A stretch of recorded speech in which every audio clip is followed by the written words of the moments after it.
This is Ashton Marcus, and I'm on location at the Sierra Madre Playhouse for their presentation of A Christmas Memory.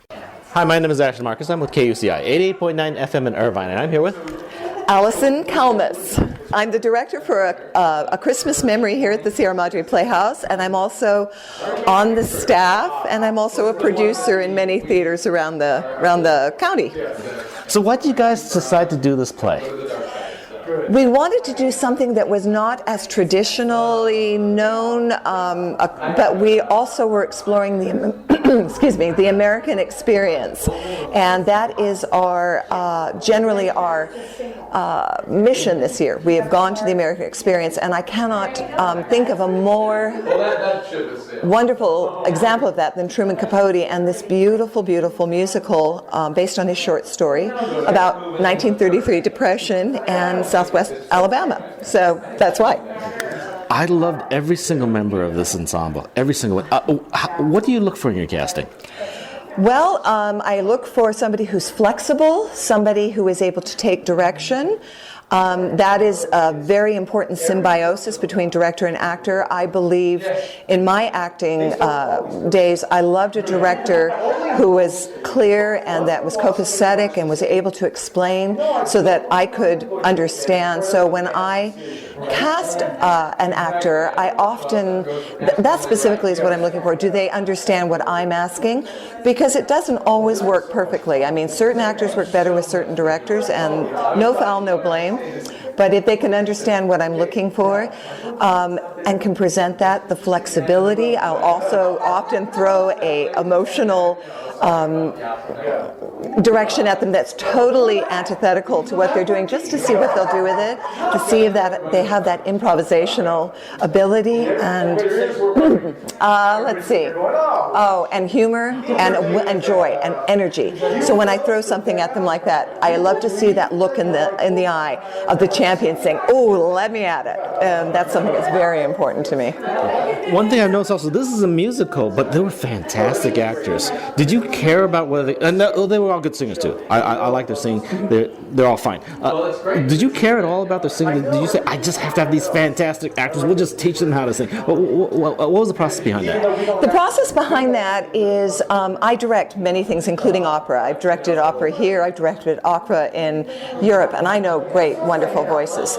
But in this genre of American musical theater, musicality was important. Voices, of course, are important, but more important, especially in this show, with these very complexly simple characters, was the ability to manifest all the different aspects and layers of the character.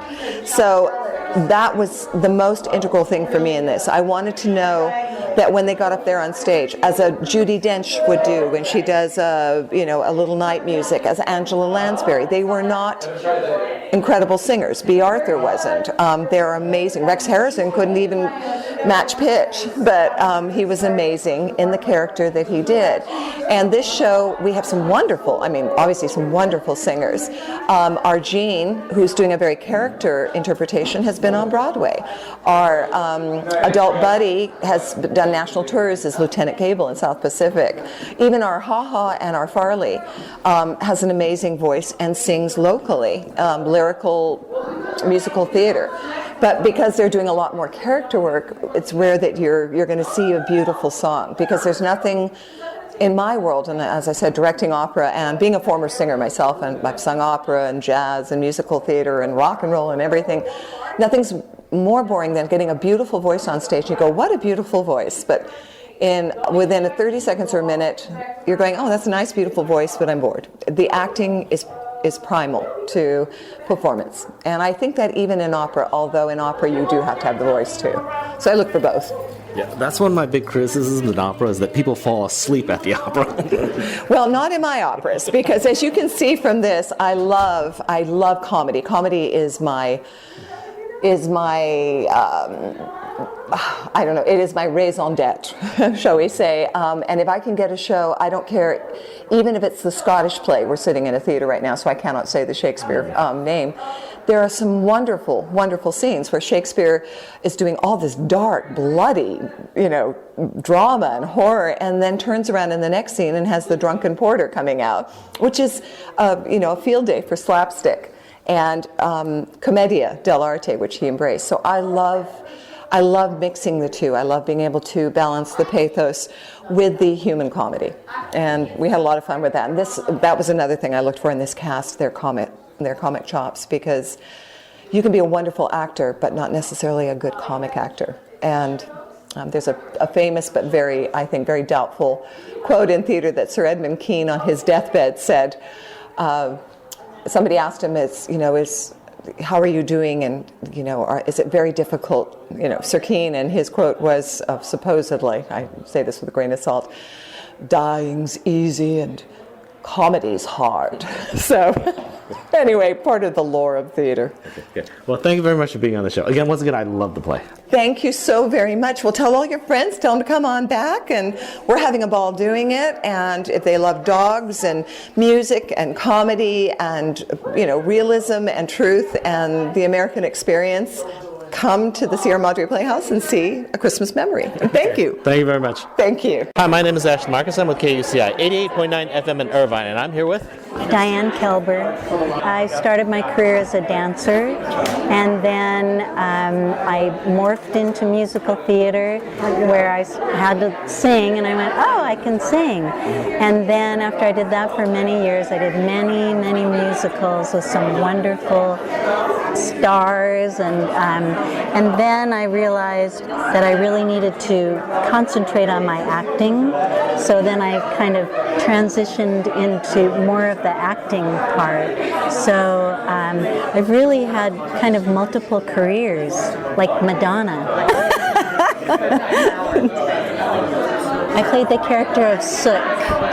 Sook is an actual person. Her real name was Nanny Rumbly Falk, and she really did help to raise Truman Capote, or the Buddy character in the musical. And I fell in love with her the minute I read the story.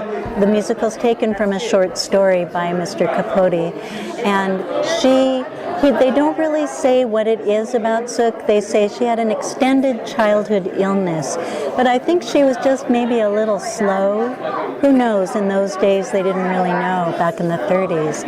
But she was just, to me, pure love.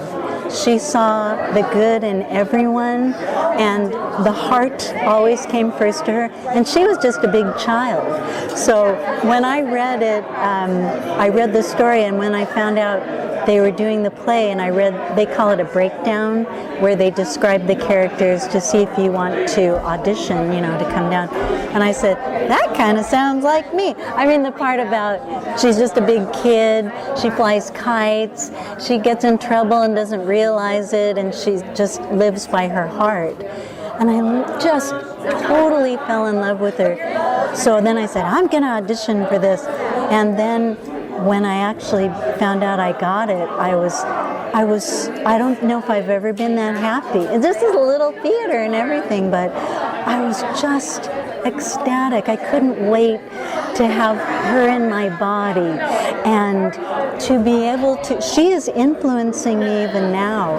When I walk out of the theater, I feel her heart and how she accepts everyone, even Buddy, who's different. And it informs my life, and it's the most beautiful gift I've ever been given. It's hard though; there was a lot to learn, but I'm just very blessed. I loved your performance. I just loved your performance, and I love this play also. Thank you so much. Oh, thank you. I just felt you communicate the love very well, because it's so innocent. It was so pure, so genuine. And again, it wasn't about some beautiful woman or even this motherly person who just self-sacrificed everything. It wasn't. It was just a very simple person, very pure, very honest feelings of love. Oh, that means so much to me. You're going to make me cry now. No, thank you, because that's how it feels to me. And I never really thought about any of it during the rehearsal process. Like, how do you play a person that you don't really know what she's slept? I just didn't do anything but let her be pure love. And and both of the boys we have playing Buddy, I adore them. And it's true that we in the cast love each other. It's weird. Not that you have terrible actors in other plays, but this cast is exceptional. And it was very easy for me to just kind of go out on a limb, and I put her in my body, and she has kind of a funny walk, and she never walks slow. She always runs and uses her hands. I don't know where it came from, but it's written so beautifully, and just the pure love of it told me everything I needed to know. So thank you so much. Plus, also, I could feel the chemistry too, because Buddy is supposed to be this prodigy, very intelligent writer who will later become Truman Capote. But again, Sook was very simple, so it's like there were opposites, but there was this palpable chemistry between the two. Yes, thank you. And it's funny because the kids, I'm already kind of old, and the kids are so darling because sometimes they have to lead me around like, no, it's the pecan scene next, and I go, oh yeah, that's right. So they remember things because they have less crowded brains than I do. So they're so smart, both the boys, and it's cute but I did feel that right from the beginning, because if there's no the relationship's the most important thing. And if there's no relationship between those two, there's no play to me. So yeah, well, thank you. How lovely. Thank you. Well, once again, I really enjoyed the performance. Thank you very much for being on the show. Thank you. My name is Ashton Marcus. I'm with KUCI 88.9 FM in Irvine, and I'm here with Chris Showerman. Most people know me from the movie George of the Jungle 2. I played George in the sequel to Brendan Fraser's George of the Jungle for Disney. So I do more TV and less stage, but this was a great opportunity for me. In A Christmas Memory, I play Ha Ha Jones and Farley the mailman. Farley is the busybody mailman. He knows what everybody's doing because he gets into everybody's mail. So it's fun. He kind of delivers commentary as well as the mail. And then Ha Ha Jones is the local bootlegger. Everybody knows that he's doing it. And part of the story takes place during Prohibition back in the early 30s. So Ha Ha Jones is a very leathery character, very gruff and scary to the kids.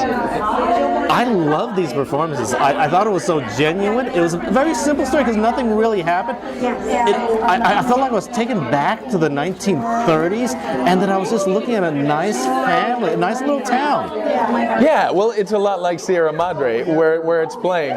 The Sierra Madre feels like it's a throwback in time, and I love coming here because it feels like it's a simpler time, a slower feel to the town. Everybody smiles at you when you walk down the street, and so that's great for getting us into the mood of the 1930s in Monroeville, Alabama. Yeah, I can imagine this not working because they get a bunch of stiff people up there, and you don't like the people because this is all about you gotta like these people. Right. And whether you like them or not, you have to understand where they come from. And definitely, there's a few characters, like for instance, Ha Ha. It's tough for anyone to like Ha Ha, but one of the characters, Sook, who's the heart of the story. She loves everyone, even him. So it's nice to see the world through her eyes. Yeah. Well, another question I have to ask you, as an actor, a professional actor, why do you go to the theater when there's so much more money in, say, movies and television? You can concentrate on that. Why the theater?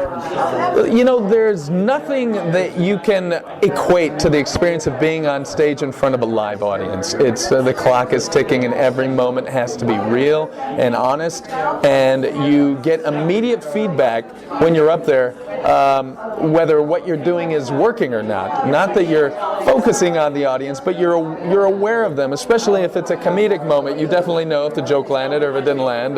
You definitely know if people react in shock or not for moments that you want them to take notice of. So there's nothing like that, and I love both. I love working in front of the camera. I love working in front of a live audience. But they're very, in some respects they're similar, but in some respects they're very different crafts. Yeah. Also, I've noticed, at least with me, I'm actually going to bigger theaters now. You know, I've actually been to La Jolla Playhouse. I've been like Secret Sim, Pantage.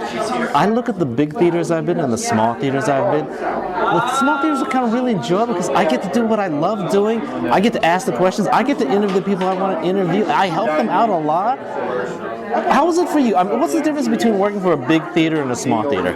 Well, I love that you go to so much theater. Thank you so much, because that's keeping the dream alive for all of us, you know. And it's it takes two parts to make it happen. It takes the cast and it takes an audience, and a willing audience is to die for. We love that. We live for that. The experience of doing it here. You know, I've not done a lot of work on a huge stage like, say, for instance, the Pantages. I wasn't a touring show, but I spent most of my time backstage because I was an understudy. So as far as equating the two, you feel intimate with the audience here. You feel like they're right there, whereas sometimes in a bigger room, everything is amplified. Our show is amplified as well, but everything is amplified in just the dimensions and the depth of the room makes it feel like it's an us and them feel, as opposed to here we're all sitting around the kitchen table, us and the audience. Yeah. Well, once again, I loved your performance. I loved the entire play. Thank you very much for being on the show. Thank you so much. I look forward to hearing your show. Hi, my name is Ashton Marcus. I'm with KUCI 88.9 FM in Irvine, and I'm here with Jean Kaufman playing Jenny in A Christmas Memory. I just did Emma Goldman in Ragtime at 3D, and I was playing Mrs. Bryce also with 3D and Funny Girl. Long time ago I toured in a chorus line, Beauty and the Beast, national tour. I can't remember anything about my life right now. It's hard. And which character did you play? Jenny. She is the practical one in the family. She wants things done with discipline, and she wants Buddy to grow up strong and manly. I actually liked your character a lot because I like strong women. And again, in this film, you don't see a lot of strong characters, but I do like your character, and I do like the layers that you put on it because it was almost like the villain. Thank you. Well, but somebody with heart. Because she has good reason for wanting him to grow up and be a good citizen and somebody who can, function in the world. And she's afraid with Sook's influence he'll be too soft and, won't be able to take care of himself as an adult. I think she kind of realized that he was the one that was more gifted than everyone else in the town. Well, I think in my estimation and the way I play it, yes, I do realize that he is, I don't know about gifted, but I know that he's very smart. He's a very smart kid. So, and he needs to have a good school that can foster that. Well, again, I was very impressed with the performance. I loved your performance also. Thank you so much. Thank you very much for being on the show. Thank you. Hi, my name is Ashton Marcus. I'm with KUCI 88.9 FM in Irvine, and I'm here with Kevin Michael Moran. Well, I teach high school right now, but I was an actor for many years before I was a teacher. I did some television, lots and lots of theater. I'm actually going to be retiring soon and go back to acting full time. But I just started acting again a few years ago. So most of my training is on stage, is stage acting. I played Seabone. Seabone is the cousin of Buddy. Buddy's the cousin to Sook. They play together and make fruitcakes together. And Seabone is actually, he's not in the original short story, The Christmas Memory, but he's a fictional character that the creators of the musical created. He's a bachelor. He suffers from. He's pretty much a hypochondriac. He's always complaining about asthma and arthritis, and he's a real wistful. He's never traveled, and he just has a lot of dreams that really never came true or came to fruition. But he's a loving, kind man. I've noticed about even the ensemble actors. Yeah. That basically you guys you just like you guys. I just sit there and watch you guys because you guys are very interesting. Thank you. Well, I think it has a lot to do with the fact that we really care about each other and we feel like we're just one big family. Again, I really liked your performance. Thank you very much for being on the show. Okay, thanks. Hi, my name is Ashton Marcus. I'm with KUCI 88.9 FM in Irvine, and I'm here with Lucy Ferrante. I've done shows at Yada in North Hollywood. I took improv at Groundlings in Los Angeles. And my family they're all actors. And which character did you play? Nell Harper. Nell Harper is the tomboy, mean lady person, you know? Her mother's crazy, and her dad's not around at all, so she's kind of alone. That's why she's always in her tree house. And she wants to be a part of Buddy's life, but he keeps shooting her down, so that's what really aggravates her. One thing I really like about your performance is that you didn't play it like a professional kid. You didn't like a kid doing a commercial. It's like, oh boy, I just love this and all that. You actually played it very, very genuine. Yeah, well, our director, Allison, she helped me so much. So helpful. She really helped me find the realness in this character. She told us there's no cheesiness at all. You cannot be, like you said, like the commercial, hey, how you doing? You know? And she wanted it to be very real, this character, because they're all real characters. You know, they're real people. So she really helped find that character. Okay. Well, thank you very much for being on the show. Thank you. Hi, my name is Ashton Marcus. I'm with KUCI 88.9 FM in Irvine, and I'm here with Teresa Ford. Well, I started singing in church. My mother is a pastor. I used to sing with my sisters, the Lanier sisters. And I went to a music magnet high school in Philadelphia. And then from there, I moved to Los Angeles and started singing with the world famous James Cleveland and Andre Crouch.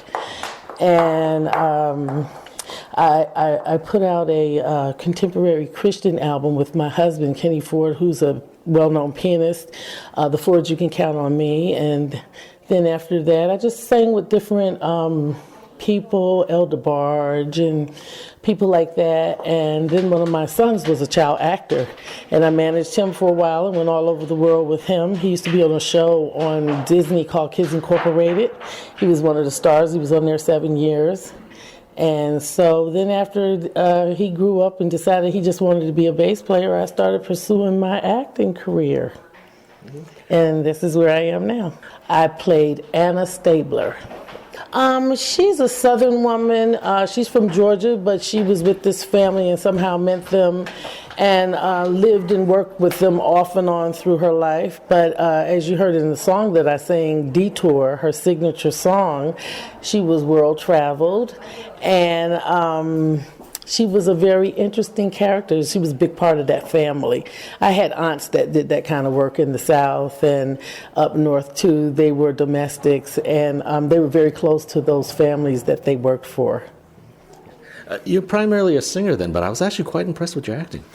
Thank you very much. I've just started to act more, probably, I would say, the last 5 years. Thank you very much for being on the show. Thank you so much. A Christmas Memory will be playing at Sierra Madre Playhouse from November 27th to December 27th. For more information, go to sierramadreplayhouse.org or search for A&B Theater on Facebook.